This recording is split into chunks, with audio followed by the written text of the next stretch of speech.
அன்பர்கள் அனைவருக்கும் மீண்டும் என்னுடைய பணிவன்பான வணக்கத்தை தெரிவித்துக் கொள்கின்றேன். இந்த காணொளியில் ராமலிங்க பெருமான் இறைவனிடத்தில் வென்றார். என்ன வென்றார்னா, இந்த பிறவி துன்ப சூழலிலிருந்து நான் மேலே வரணும்னா, வல்லவனாக ஆகணும்னா, உன்னுடைய திருவுருளாகிய செல்வம் உடையனாக வேணும். ஆனால் அந்த செல்வத்தை தேடி பெறுறது மாதிரி ஒரு வலிமை எனக்கு இல்லை. நான் சிறியவன்லேயே சிறியவன், நான் செய்யக்கூடியது ஒன்றுமே இல்லை. அப்போ உன்னுடைய திருவுருள் பார்வை என் மேலே உண்டாச்சுன்னு வச்சுக்கோங்க. நான் வேறு எதுவுமே நான் விரும்பலை, மற்றவங்க விரும்புகிறது மாதிரி விரும்பலை. ஆனால் திருவுருள் மட்டும் நான் விரும்புகிறேன். இதெல்லாம் நான் கூறுகின்ற இதெல்லாம் பொய் இல்லை, உண்மை. பொய் கிடையாது, பொய்யுரைகள் இல்லை அப்படின்னு சொல்கிறார். திருவருள் வேணுங்கிறார். அந்த திருவருள்னால் என்னன்னா, இறைவனுடைய சக்தி தான் திருவருள். இறைவன் இருக்கார்ல, இறைவனுடைய அது எப்படி நாங்கள் உதாரணமாக சொல்லணும்னா, இப்போ பழம்னா பழத்துக்கு உள்ளார சுவை இருக்கு இல்லையா, ஒரு தீனா தீக்குள்ளே வெப்பம் இருக்கும் பார்த்தியா, மலர்னாக்கா மலருக்குள்ளே மனம் இருக்கும் பார்த்தியா, மனம் வாசனை. அது மாதிரி தான் இறைவன்னா இறைவனுக்குள்ளே இருக்கிறது தான் அந்த அருள்ங்கிறது. அதுக்கு ஞானம்னு சொல்லுவாங்க, ஞானம் அப்படின்னு சொல்லுவாங்க, அறிவுன்னு கூட சொல்லுவாங்க, கருணை இரக்கம் அப்படின்னு கூட சொல்லுவாங்க. ஆனால் ரெண்டையும் பிரிக்க முடியாது. இப்போ உடலும் உயிரையும் பிரிக்க முடியாது, மலரையும் மனத்தையும் பிரிக்க முடியாது, பழத்தையும் அதோடைய சுவையும் பிரிக்க முடியாது. அது மாதிரி தான் எல்லாமே. அதாவது இறைவனும் இறைவியும் இப்படி தான் இருப்பாங்க, ஒன்றில் இரண்டு, ஒருமையுள் இருமைன்னு சொல்லுவாங்க. இப்போ சூரியனும் ஒளியும் போல, ஒளி மூலமாக தான் சூரியனை பார்க்க முடியும். அப்போ திருவருள் மூலமாக தான் இறைவனை பார்க்க முடியும். திருவருள் இல்லைன்னா இறைவனையும் பார்க்க முடியாது. அதை தான் திருவருளை பெண் தெய்வமாக கும்பிடுவாங்க. கோயிலெலாம் பார்த்திங்கன்னா சக்தியாக கும்பிட்றாங்க இல்லையா. அந்த திருவருள்ங்கிறது தான், அதுதான் அந்த திருவருள் தான் இறைவனுக்கு 3 உருவத்தை கொடுக்கும். உருவம், அருவம், அருவுருவம், மூணையும் குடிக்கும். அதுக்கு பேர் லயம், போகம், அதிகாரம்னு பேர். அப்புறம் என்னன்னா, இந்த உலகத்தை 224 உலகத்தையும் படைக்கும், காக்கும், அப்புறம் ஒடுக்கும், அப்புறம் அதுக்கு வேண்டிய உயிர்களுக்கு வேண்டிய எல்லாத்தையும் கொடுக்கும். பக்குவப்பட்ட உயிர்களுக்கு வீடு பேரெல்லாம் கொடுக்கும். எல்லாமே யாருடைய வேலை? அந்த திருவருளுடைய வேலை. அப்போ திருவருளை முன்னிட்டால் சிவனை பார்க்க முடியும், திருவருள் இல்லாமல் பார்க்க முடியாது. ஏன்னா ஒளி மூலியமாக தானே நீங்கள் சூரியனை பார்க்குறீங்க. அது மாதிரி தான். அப்போ எல்லாமே திருவருளுங்கிறத ராமலிங்க சுவாமி எதில் சொல்கிறாரு? அகவலில் சொல்லுவார். எல்லாமே அதான் சொல்கிறாரு. அருளே நம்மியல், அருளே நம்முரு, அருளே நம்படிவாம் என்ற சிவமே, அருளே நம்மடி, அருளே நம்முடி, அருளே நம் நடுவாம் என்ற சிவமே, அருளே நம்மறிவு, அருளே நம்மனம், அருளே நம்பதி, அருளே நம்பதம், அருளே நம் துணை, அருளே நம் தொழில், அருளே நம் பொருள், அருளே நம் ஒளி, அருளே நம் குணம், அருளே நம் இனம், அருளே நம் சுகம், அருளே நம் பெயர். இப்படிலாம் பாடுறாங்க இல்லையா. அப்போ இவர் ராமலிங்க பெருமான் சொல்கிற மாதிரி மற்ற ஞானிகளும் என்ன சொல்கிறாங்க? அதே தான் சொல்லுவாங்க. அதாவது ஈசனுடைய அருள் தான் அந்த அறிவு, விளைவு, செயல் எல்லாத்தையுமே, இன்பம், துன்பம், அந்த மாதிரிலாம் இருக்கு இல்லையா. அதாவது இறைவனுடைய அருள் தான் அவனுடைய சக்தி. அது அவனை விட்டு ஒருபோதும் நீங்காதுங்க. அதுக்கு பேருக்குலாம் சொல்லுவாங்க, நம்ம சொல்லுவாங்க. ஆனால் ஒன்று தான் இருக்குது. அது அதனுடைய நிலைகள், செயல்களில் வெவ்வேறு பேர் வச்சுக்குவாங்க.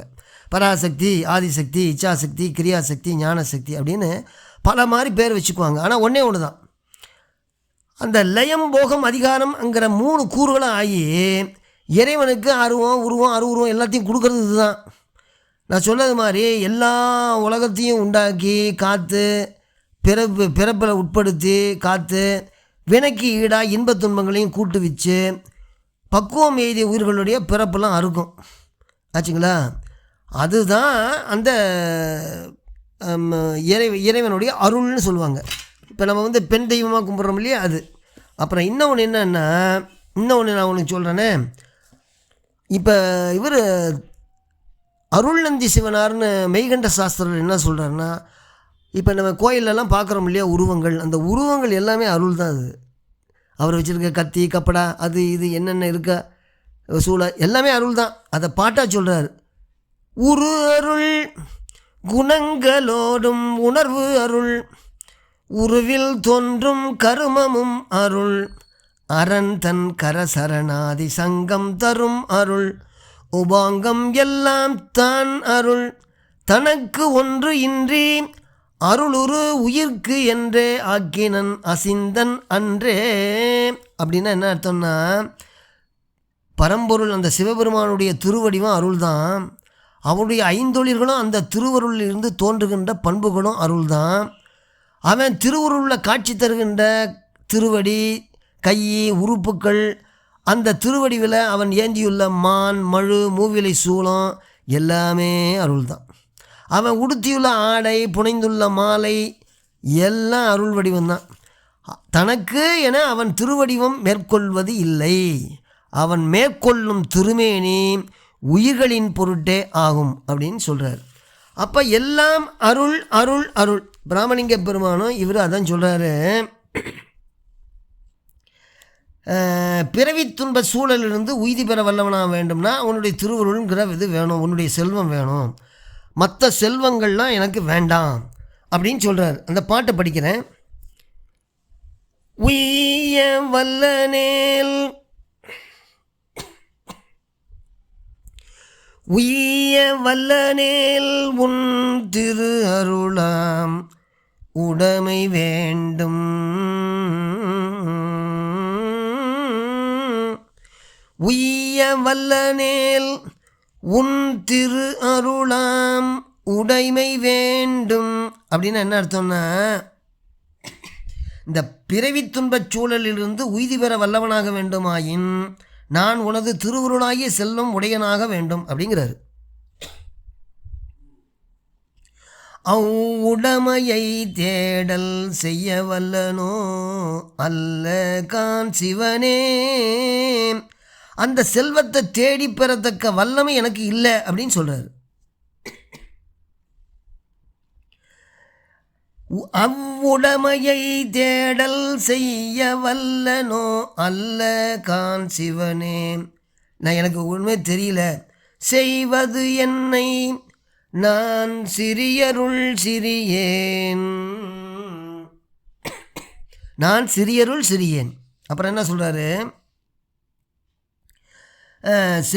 சிறியல் நான் செய்யக்கூடியது ஒன்றுமே இல்லைங்கிறாரு. பெய்ய வல்ல நின் திருவருள் நோக்கம் பெற விழைந்தனன். அப்புறம் என்ன சொல்கிறாரு, பிற ஒன்றும் விரும்பேன், நான் வேறு எதுவுமே நான் விரும்பலை, உன்னுடைய திருவருள் பார்வை மட்டும்தான் எனக்கு வேணும்னு சொல்கிறேன். நின் திருவருள் நோக்கம் பெற விழைந்தனன் பிற ஒன்றும் விரும்பேன், நான் எதுவும் வேணாம் எனக்கு. பொய்யதல்ல, இது பொய் இல்லை, எம்பொற்றி அம்பரனே போற்றும் யாவர்க்கும் பொதுவில் நின்றவனே அப்படின்னு பாடி முடிக்கிறார். மறுபடியும் படிக்கிறேன். உய்ய வல்லனேல் உன் திரு அருளாம் உடைமை வேண்டும், அவ்வுடைமையை தேடல் செய்ய வல்லனோ அல்ல கான் சிவனே, செய்வதென்னை நான் சிறியருள் சிறியேன், பெய்ய வல்லனின் திருவருள் நோக்கம் பெற விழைந்தனன் பிற ஒன்றும் விரும்பேன். பொய் இதல்ல பொய் இதல்ல எம்பொற்றி அம்பரனே போற்றும் யாவர்க்கும் பொதுவில் நின்றவனே.